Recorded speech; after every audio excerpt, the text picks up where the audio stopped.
The Galactic Council chambers had never witnessed such silence. Ambassador Kethvar of the Zephyrian Empire shifted his crystalline form nervously as he watched the human delegation enter. Their movements were measured, controlled, a stark contrast to their usual animated gestures and ready smiles. "The humans look different today," whispered Counselor Yixtal through her translator implant, her tentacles curling with unease. Indeed they did.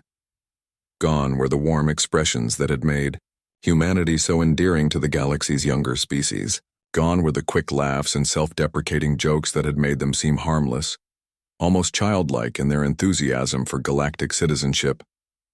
Today, Captain Sarah Chen walked with the precision of a predator. Her dark eyes held no warmth as she took her position at the speaker's podium. Behind her, the rest of the human delegation stood in perfect formation, their faces carved from stone. "Honored Council," Chen began, her voice carrying across the vast chamber with unsettling calm. 47 hours ago, the hegemony of Rex launched what they termed a minor corrective action against the human colony of New Brisbane. A ripple of discomfort passed through the assembled representatives. The Vrex were one of the galaxy's oldest civilizations, their military might unquestioned for millennia. They had been expanding their territory for centuries, crushing lesser species with casual indifference. "We have always abided by the Council's mediation protocols," Chen continued. "When conflicts arose, we sought diplomatic solutions. When our trade routes were adjusted by more powerful species, we adapted. When our colonies were blockaded, we negotiated." Kethvar remembered those negotiations. The humans had always seemed so eager to compromise, to find middle ground. The Council had grown fond of them precisely because they posed no threat to the established order. The Vrex believed, as many of you do, that humanity would respond to the destruction of New Brisbane as we always have, with diplomatic protests, calls for mediation, perhaps a strongly worded resolution. Chen's smile was sharp enough to cut vacuum. They were mistaken. The holographic display behind her flickered to life, showing the Vrex home system. What the Council saw defied comprehension. Where the mighty Vrex fleet had once patrolled, now drifted the twisted remains of hundreds of warships. The orbital defense platforms that had protected Vrex Prime for 3,000 years were gone, reduced to glowing debris. In the 36 hours following the attack on New Brisbane, humanity mobilized assets that we had never revealed to this Council, assets we hoped we would never need to reveal. Counselor Myrdith of the ancient Selenite Collective leaned forward, her compound, eyes wide. "Impossible. Our intelligence indicated that humanity possessed fewer than 200 military vessels."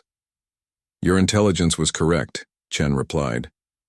"What your intelligence failed to account for was that every human civilian vessel, every cargo hauler, passenger liner, mining barge, and exploration ship was designed with dual capabilities. Every human citizen received military training from childhood, disguised as survival education and emergency preparedness." The display shifted, showing surveillance footage from across human space. In system after system, seemingly innocent, vessels were undergoing rapid transformations.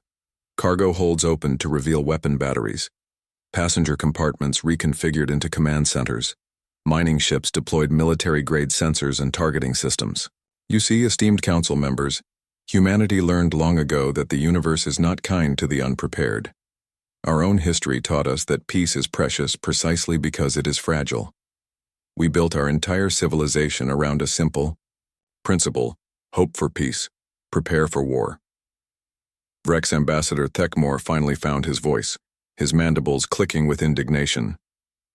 "This is an act of unprovoked aggression.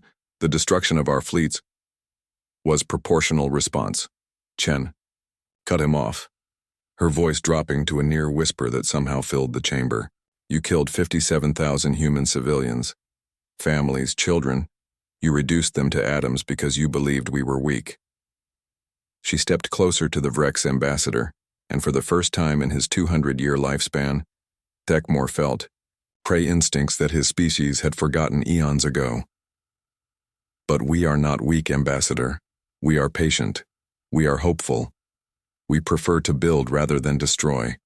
But when you threaten our children, when you mistake our restraint for weakness, when you force our hand," Chen's voice dropped even lower, "you discover that the species that conquered their own world, that turned themselves into apex predators before they ever left their planet, that nearly destroyed themselves multiple times and chose to step back from the brink, that species is still there, beneath our smiles and handshakes and diplomatic niceties." The silence in the chamber was absolute. Even the usual hum of translation devices seemed muted. "The Vrex fleet has been neutralized," Chen announced, returning to the podium. "Your orbital defenses are gone. Your home system is under human control. But unlike you, we will not target civilians.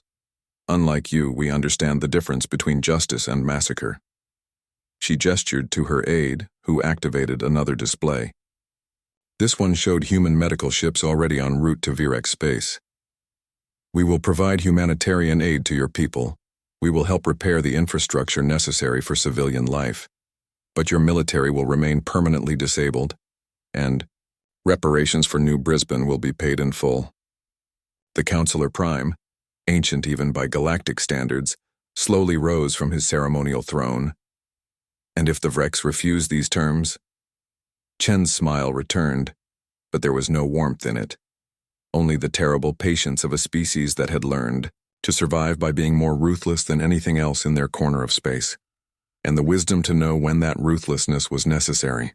"Then they will learn why even our children's bedtime stories are about monsters, Counselor Prime. Because we know that sometimes, to protect what you love, you must become the thing others fear." As the human delegation filed out of the chamber, the assembled representatives sat in stunned silence. They had spent decades watching humanity with benevolent amusement, never realizing they were observing a sleeping titan. The galaxy would remember this day not as the fall of the Vrex, but as the moment they learned that humanity's greatest weapon was never their technology or their numbers. It was their restraint, and their wisdom in knowing exactly when to put it aside.